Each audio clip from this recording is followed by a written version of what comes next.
โดยเป๊ปซี่พี่น้องของชาติและเพื่อนมิตรสากลที่รักแพงทั้งหลายข้าพเจ้าตั้งนากองเลขากองประชุมใหญ่ผู้แทนทั่วประเทศครั้งที่ 12 ของพรรคประชาชนปฏิบัติลาวขอแจ้งมายังทั่วพรรคทั่วรัฐทั่วกำลังประกอบอาวุธและทั่วกรุงสุราษฎร์ธานีพร้อมด้วยประเทศเพื่อนมิตรอยู่ใกล้และไกลทราบทั่วถึงกันว่าโดยปฏิบัติตามกฎระเบียบของพรรคกองประชุมใหญ่ผู้แทนทั่วประเทศครั้งที่ 12 ของพรรคประชาชนปฏิบัติลาวจะได้ไขขึ้นอย่างเป็นทางการในวันที่ 6 มังกรปี 2026และจะดำเนินไปจนถึงวันที่ 8 มังกรปี 2026ใช้เวลา 3 วันเต็มอยู่นครหลวงเวียงจันทร์กองประชุมใหญ่ครั้งนี้มีผู้แทนเข้าร่วมทั้งหมด834 สายเป็นยิ่ง123 สายที่เป็นตัวแทนในแก่สมาชิกพรรคทั่วประเทศจำนวน 421,865 สายผู้แทนกองประชุมใหญ่แม่นรับประกันขนาดผู้ประกอบมีคุณภาพมีมาตรฐานและเงื่อนไขครบถ้วนเป็นตัวแทนของบรรดาสังคมชนเผ่าเพศวัยและได้ผ่านการเลือกตั้งจากกองประชุมใหญ่องค์คณะกระทรวงองค์การเกี่ยวข้องกระทรวงและท้องถิ่นในขอบเขตทั่วประเทศดอกนี้ยังมีแขกรับเชิญจำนวน388 สายจะได้เป็นเกียรติเข้าร่วมกองประชุมใหญ่พี่น้องทราบที่แปลงทั้งหลาย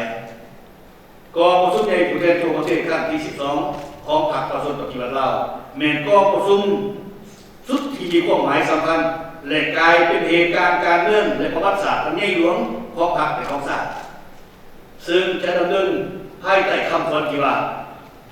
ยกสูงบทบาทการนำพาเข้มแข็งของพรรคตั้งนาสร้างสิทธิเอกราชเป็นเจ้าตัวเองสืบต่อบูรณาระบอบประชาธิปไตยประชาชนให้นักแดนก้าวขึ้นสู่สังคมอยู่และจะประกอบด้วยวาระสำคัญคือ 1. ค้นคว้าพิจารณาครับเพราะเอา4 เอกสารสำคัญห่างรายงานห่างโครงการการเมืองฉบับที่ 3 ของพรรคห่างรายงานการเมืองของคณะบริหารงานศูนย์การพรรคสมัยที่ 11ห่างแผนพัฒนาเศรษฐกิจสังคมแห่งชาติ5 ปีครั้งที่ 10 2030ห่างกฎระเบียบพรรคประชาชนปฏิบัติลาวสมัย 12ซึ่งเอกสารเหล่านั้นจะได้กำหนดยุทธศาสตร์แนวทางการเมืองแนวทางการจัดตั้งของพรรคแนวทางพัฒนาเศรษฐกิจสังคมของรัฐในสุปีต่อมาอย่างมีวิทยาศาสตร์และแพทย์เหมาะกับสภาพตัวจริงของสปป.ลาวเพื่อรับประกันในการเตรียมเอกสารสำคัญของกองประชุมใหญ่ให้มีเนื้อในอุดมสมบูรณ์ลึกซึ้งนักแน่นมีประสิทธิภาพอนุกรรมการที่เกี่ยวข้องได้สุมใส่คนขวากันต้องปรึกษาเรื่องและนำเอกสารดังกล่าวลงทาบทั้งประกอบและลงทับที่กระดิ่งอย่างพวกหัวด้วยหลากหลายรูปแบบทั้งอยู่ศูนย์กลางและท้องถิ่นและถ้าแต่ไปแลกเปลี่ยนนำประสิทธิเพื่อมียุทธศาสตร์แล้วปรับปรุงหลายรูปหลายตาเพื่อให้เอกสารของกองประชุมใหญ่กลายเป็นขั้นสารแห่งสติปัญญาของตัวกองประชุมศาสตร์อย่างแท้จริง 2. กองประชุมใหญ่ยังจะได้ดำเนินการเลือกตั้งเอาคณะบริหารงานศูนย์การพรรคสมัยที่ 12ที่เป็นองค์การนำพาสูงสุดของพรรคตลอดระยะสมัยที่ 12เพื่อแบกหาบภาระหน้าที่นักลวงที่พรรคก็คือประชาชนมอบไว้บนจิตใจที่ต้องรับประกันการก้าวเกี่ยวบุคลากรกองประชุมใหญ่ดำเนินไปอย่างถูกต้องตามกฎระเบียบของพรรคและมีประสิทธิภาพอนุกรรมการรับผิดชอบได้เป็นเจ้าการค้นคว้าออกนิติกรรมที่เกี่ยวข้องและนำค่าบุคลากรอย่างเป็นระบบต่อหนึ่งแต่หากฐานขึ้นมาด้วยวิธีการระบุการที่เหมาะสมเพื่อรับประกันในแก่คณะบริหารงานศูนย์การพรรคสมัยที่ 12เป็นผู้ที่มีมาตรฐานมีเงื่อนไขครบถ้วนเพียงล้นไปด้วยสติปัญญาซื่อสัตย์บริสุทธิ์ผุดผ่องจงรักภักดีนำพาถูกพรรคทั่วพรรคจัดตั้งปฏิบัติมาที่กองประชุมใหญ่ครั้งที่ 12ของพรรคให้ปรากฏผลเป็นจริงพี่น้องของชาติที่รักแพงทั้งหลายโดยรวมแล้วผ่านกระบวนการหาการเกี่ยมอย่างเป็นระบบ นับแต่ปี2023เป็นต้นมาและภายใต้การนำภาษีนำจากจดจ่อใกล้ชิดขององค์การสุขภาพคณะเลขาธิการสุขภาพสามารถบอกได้ว่าการแก้เกี่ยมกองประชุมใหญ่ครั้งที่12ของพวกเขาเมนขบวนการกว้างขวาง